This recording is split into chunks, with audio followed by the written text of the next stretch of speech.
And pray, please pray. Connect this to that, connect that to this. Okay, got it.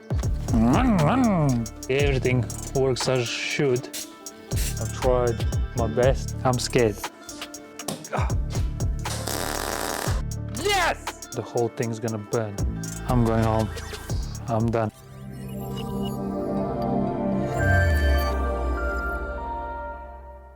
What's up, guys? Hope you're doing well. Welcome back of a part 2 of this S62 swap. In this episode, we are doing all the small bits, which no one likes. Because in the previous episode, we sort of made the engine back together.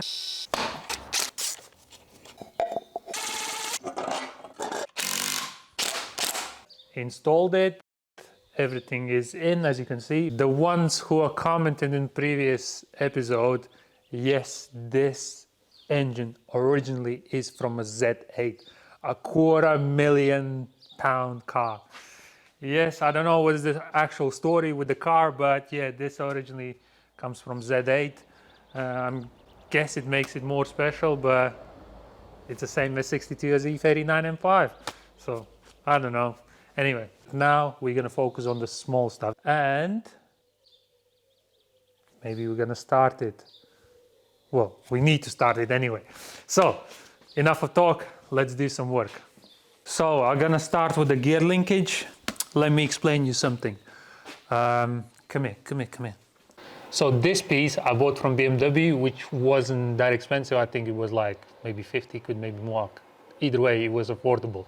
But the linkage between the actual, the gear shifter, not the shifter, but the linkage from there to there, I just couldn't believe it. It was £400. I was like, no, thank you.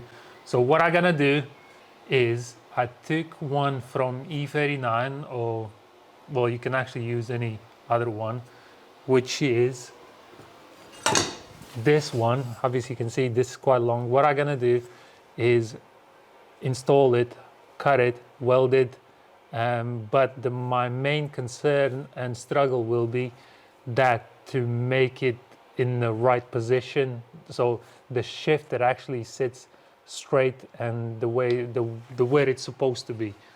So I mean, probably will be quite few attempts to get it right, but this because this is not alley, I can easily cut it and weld it until I get it 100% right. So first of all, I'm gonna install it and measure it roughly where it's supposed to be. As I said, I'm pretty sure it's not gonna be 100%, but I can try. Even if I spend the whole day on it, that means, let's say it cost my day's labor £100.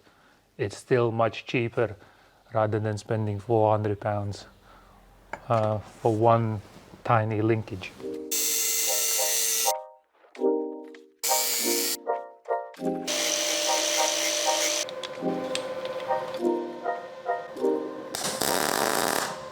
So this is how it temporarily looks. We're gonna try it.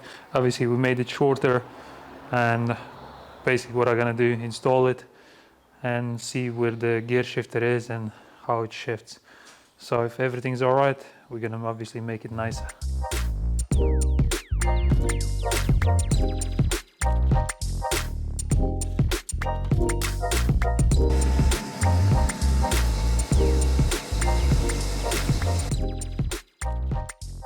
So obviously everything works as should.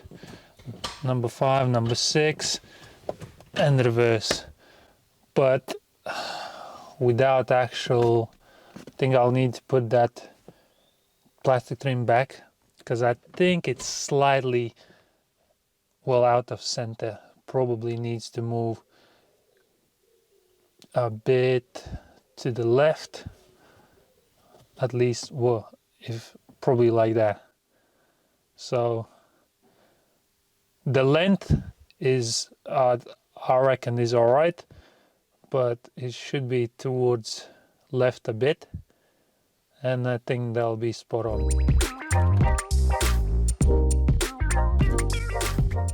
So after fourth of attempt seemed to be 100% right. All I need to do is properly weld this, grind that pigeon shit off and make it nicer, and then install it and I can proceed.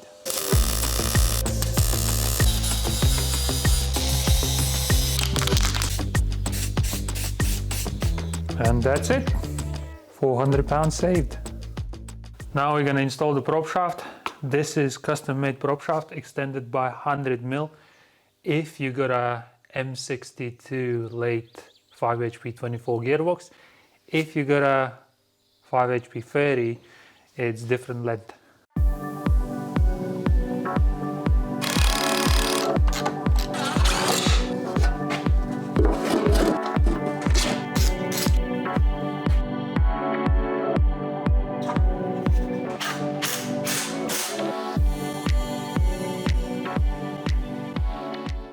Now let's focus on fuel. Basically, all 8 series has a U-shaped rail, and one side is feed, another side is return, and obviously on that rail pipe you got the fuel pressure regulator valve. In our case, the fuel rail doesn't have a pressure regulator. That means we will have a fuel filter with a pressure regulator basically together. We got 2 types. We got from E46 M3, and this would be ordinary, same as any facelift E38.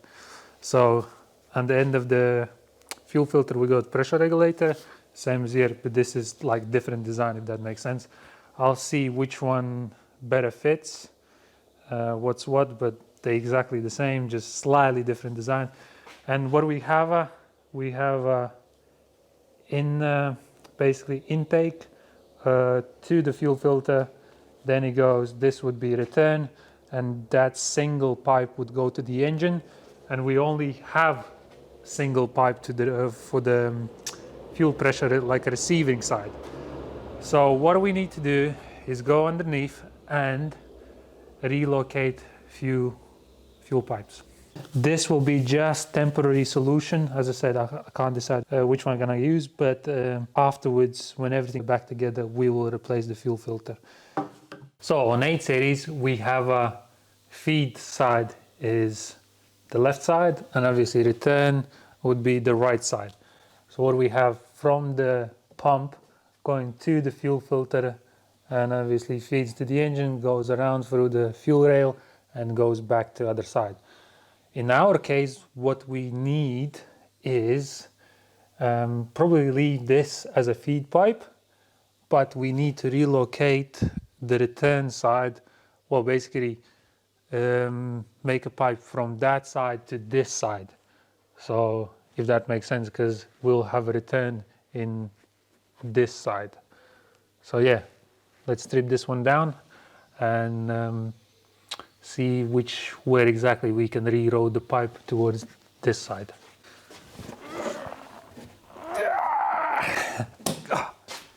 Hey, stop pissing.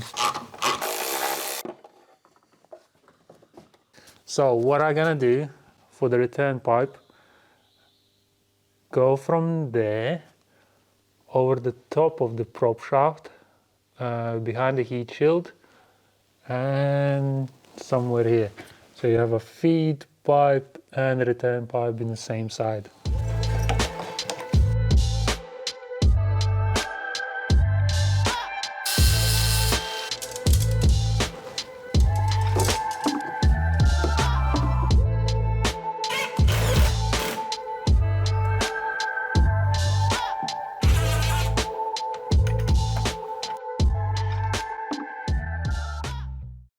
Right, the fuel system is done. Let me explain you what I've done so far. As you know, I've done a return pipe this way. So we got the fuel filter from E38 facelift with a pressure regulator at the end. So once return, once feed pipe to the filter, and goes basically from the top to the engine single pipe. And this mini pipe, that's a vacuum pipe which goes all the way to the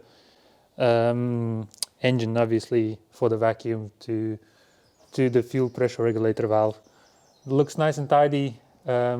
Maybe these pipes could be a bit towards up a bit, but yeah, I mean that's not the lowest point, and they're quite thick, so I highly doubt they're gonna rub through anywhere. I've tried my best and looks nice and tidy, to be honest. We'll see later on if it actually works as it looks. So now, let's do the electrics and oil filter housing, and then we'll try to start it. We're still missing quite a few bits. As I said, the power steering pipe, pump, then clutch line needs doing. Finally found the flexi pipe for the clutch pipe, and then yeah, there's quite obviously exhaust. Still waiting on high flow cats. So it's quite a few small things to do, but we're getting there. Right, let's do the wiring. As I said, owner of this vehicle made my life much easier, ordering plug-and-play kit for S62 Swap in E31. We'll go step by step, which plug is which. I mean, I'm not gonna go too detailed which wire goes where. Obviously, they're all black wires, but hopefully you'll get the idea what's what. We even have an instruction. Let's see what's inside. Let's quickly read it. Connect this to that, connect that to this. Okay, got it. Right, ECU. ECU, that means obviously you can't mix and match the plugs because every single plug is different, apart from these two, but you'll get it. So this one, then it goes this one, then it goes this one, and the fourth plug will be from this wiring. Damn, it looks so complicated, but it's easy, trust me. Just watch and learn. We even have labels where's what. Our mission is make it nice and tidy and OEM plus look. That's what we're aiming for.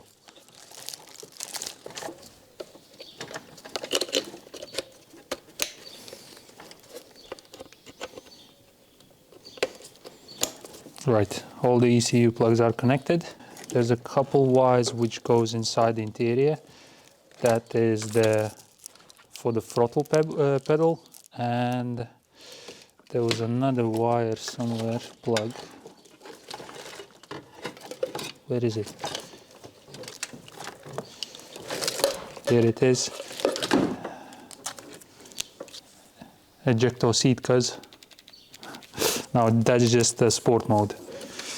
Because as you know, E39s, and, well, I'm sure all S62s and most of them performance cars got a button for the sports mode. Now question, how easy it will go inside the cab.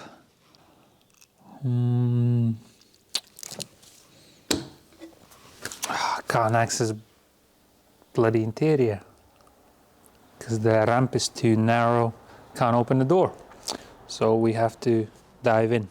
Actually, I've decided before I'm gonna put everything in, I want to connect everything up, start it up, make sure everything works, and then I'm gonna install it nice and tidy.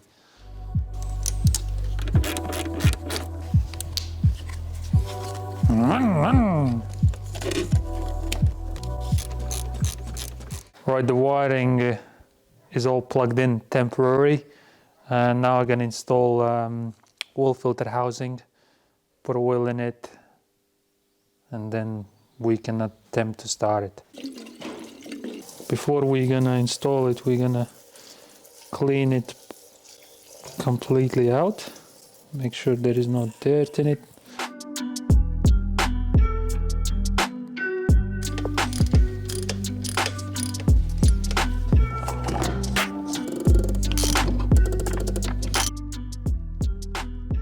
For an engine oil, we're gonna use 1060 liquid moly. Not like we sponsored, but this is what I use most of my performance cars. I really like the brand, I really like the oil, so can't complain.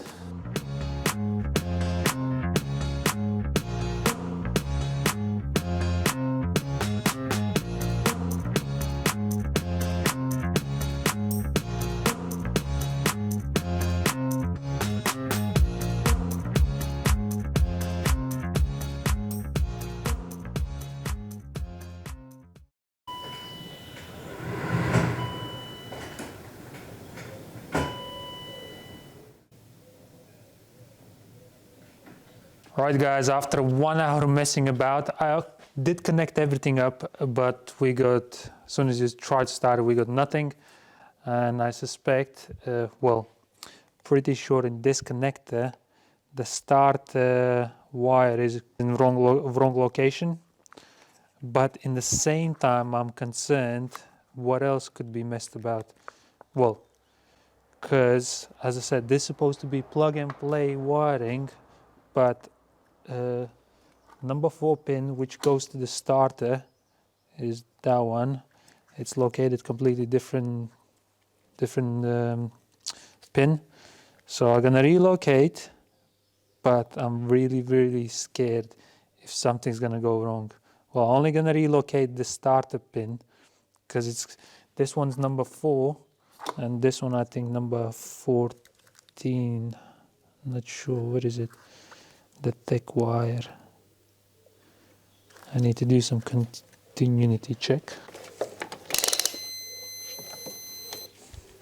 So we got thick starter motor wire. Yeah, number 24, which is the thick wire. But number 24 is supposed to be number 4. Oh, so confusing. I really hope that's gonna solve the issue. If not, the whole thing's gonna burn. So if I'm gonna plug this only number 4, in theory, if I'm gonna turn the key now, the starter motor should turn. Let's try.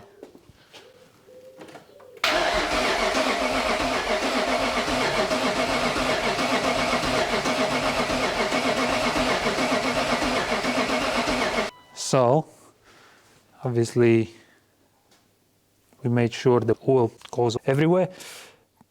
Now, let's stick it to number 4. Number 1, 3, and 4. And pray. Please pray. Because I'm not sure now if everything's connected correctly. If not, ECU might burn, something might burn, you know what I mean? But I really hope that's not my case. Otherwise, I'm screwed.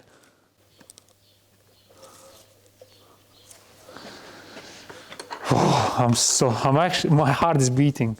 I'm scared.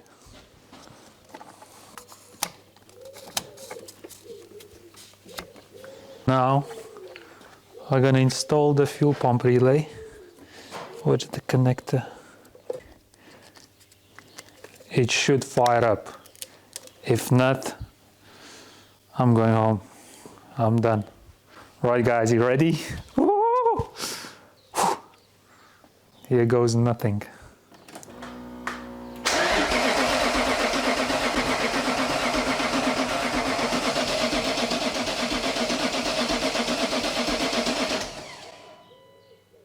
Nothing yet.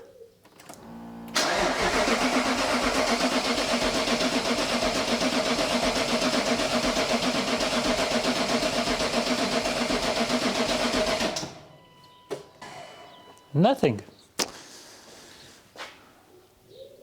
That means something's not right. Obviously, pedal works,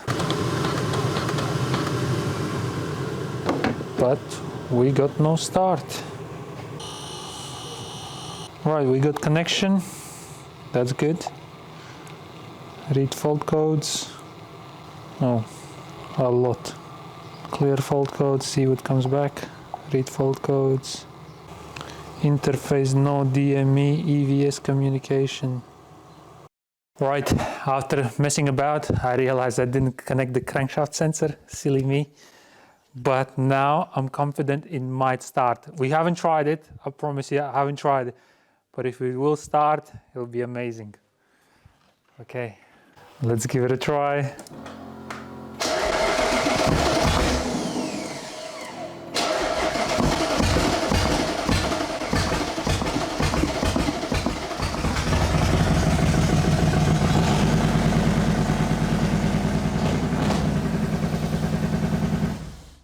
Whoa! Whoa, well,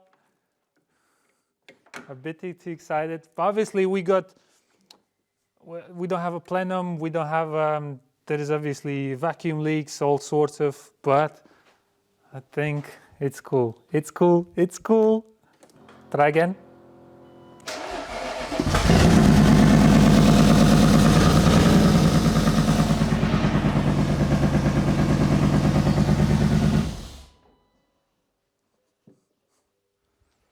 Try again. I can't. Just can't tell nothing.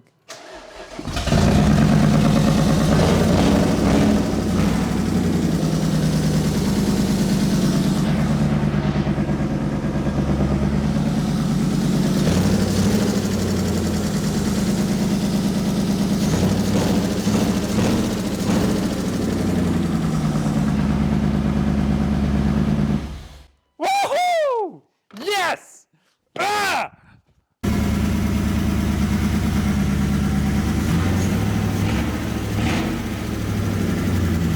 Right guys, we are another step closer to the finish, but still got loads of small bits to do. I'm well excited now it finally starts. So that means we can proceed, tidy up the wiring. Still again, waiting couple small bits for the engine. That's why we don't have a power steering pump. We don't have a one T-piece pipe. Then there's another couple small bits, but we're getting there. So that means in the third episode, you will see this actually rolling, I promise you. Because as I said, a couple more hours, as long as I got all the bits on the table, we get it rolling. Now I'm gonna focus on the wiring, tidy all up, rad, plenum, put everything back together, and rock and roll, baby. I'll see you next time.